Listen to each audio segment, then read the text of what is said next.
When you walk down the streets of modern Japan, buy a coffee from a vending machine, enjoy the air conditioning, or ride the Shinkansen between cities, you probably never stop to think about where your money is actually going.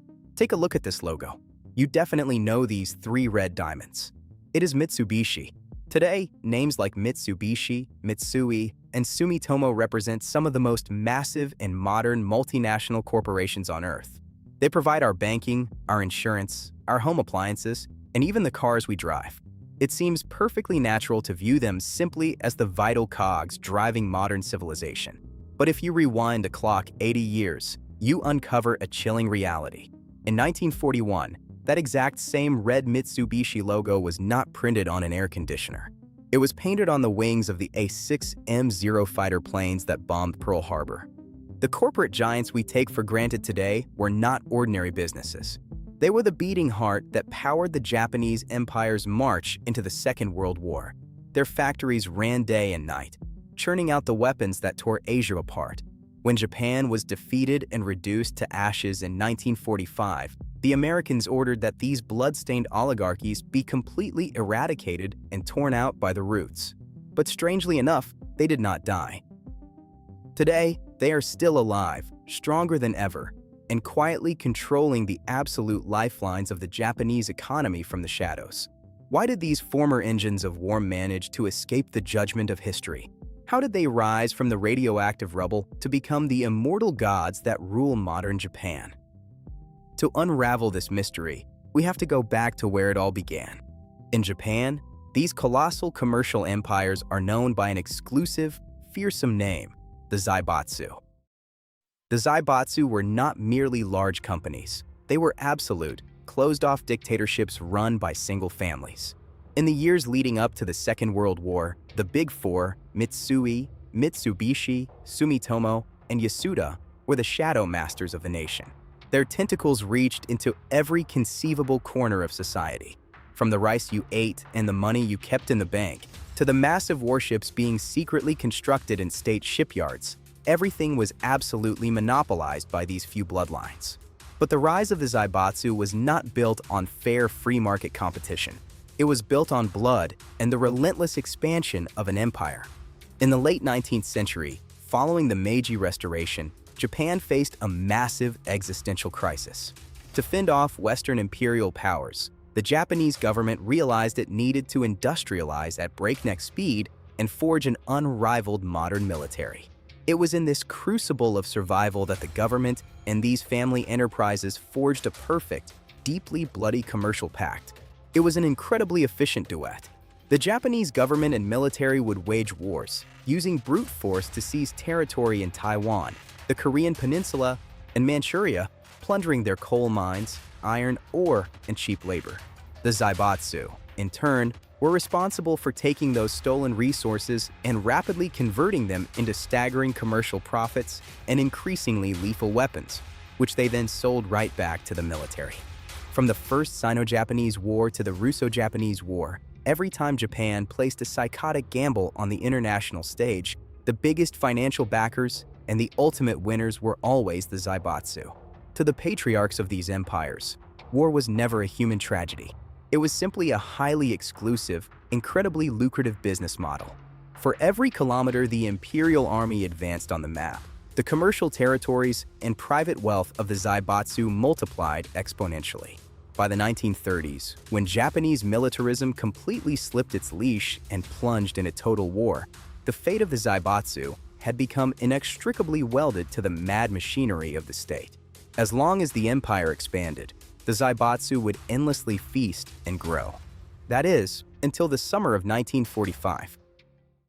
The blinding flash of two atomic bombs entirely shattered the empire's dream of endless conquest. The Zaibatsu believed their doomsday had finally arrived. But what they did not know was that a much larger geopolitical game was about to pull them back from the very edge of hell. In the autumn of 1945, General Douglas MacArthur stepped onto Japanese soil with the swagger of a conqueror.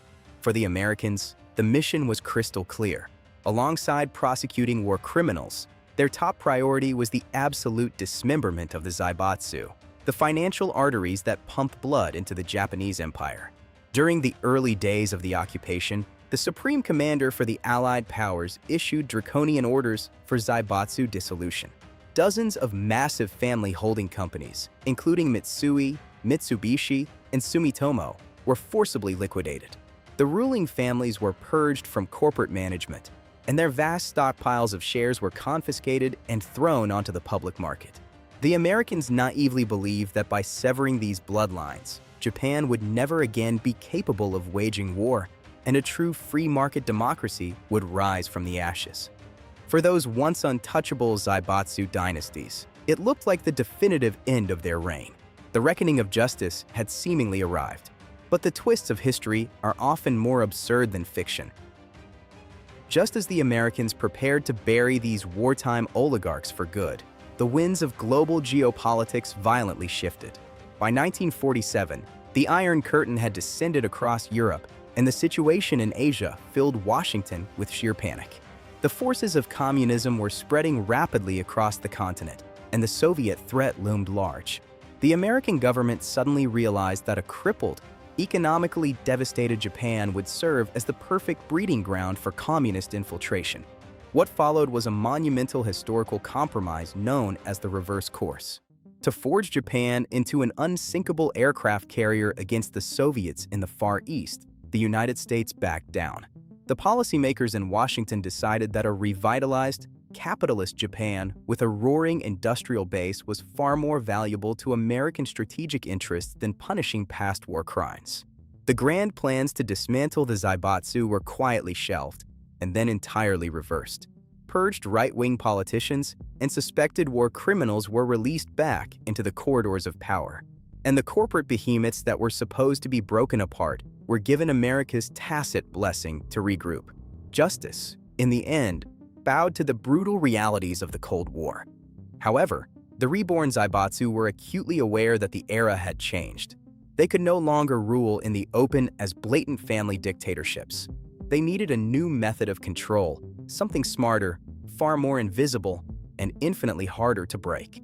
So, they engineered what might be the most flawless defense mechanism in modern economic history, a system known as the Keiretsu. Stripped of their central holding companies, how did these massive conglomerates reassemble themselves? The answer lies in cross-shareholding and the main bank system. The independent companies under the Mitsubishi, Mitsui, and Sumitomo umbrellas simply began buying up massive amounts of each other's stock. Mitsubishi Bank bought shares in Mitsubishi Heavy Industries. Heavy Industries bought shares in Mitsubishi Corporation, and the corporation bought right back into the bank. They wove a colossal spiderweb of steel, capital, and corporate loyalty. Inside this labyrinth of the Keiretsu, there is no absolute parent company. Every single node protects the others. If an outside competitor or a foreign investor attempts a hostile takeover of one of these companies, they quickly hit a brick wall. The vast majority of the shares are locked away in the vaults of its sister companies. It is an impenetrable moat, and sitting at the dead center of this web is always the group's main bank. These banks control the ultimate lifeblood of the empire, pumping an endless supply of low-interest loans to their corporate brethren. Within this closed-loop ecosystem, profits are kept strictly in-house, risks are shared, and outside competitors are ruthlessly suffocated. They no longer needed a dictator bearing the Zaibatsu name, because this sprawling matrix of corporations had become a monster with a collective will of its own. Today, when you stand at the chaotic Shibuya crossing in Tokyo, surrounded by blinding neon lights and towering billboards, the prosperity you are looking at is still built entirely upon this invisible matrix. On the surface, modern Japan masquerades as a fiercely competitive, free-market capitalist nation. But in reality, you can never truly escape these immortal beasts. They underwrite your mortgage, manufacture the car you drive, control the imported food you buy, and eventually manage the pension you retire on. These super conglomerates, the Keiretsu, are the very same entities we uncovered in our last episode, the greatest allies of the shadow shoguns. The modern heirs of the Zaibatsu use entirely legal political donations and endless backroom favors to bankroll Japanese politicians. In return, they offer highly lucrative post-retirement jobs, the infamous descent from heaven, to elite government bureaucrats. And what do they get in exchange? The bureaucrats weaponize red tape and regulatory policies to fiercely protect the absolute domestic monopolies of these corporate giants. Politicians, bureaucrats, and the Keiretsu. These three forces are hopelessly tangled together, forming the iron triangle that rules modern Japan. The Japanese Empire never truly died.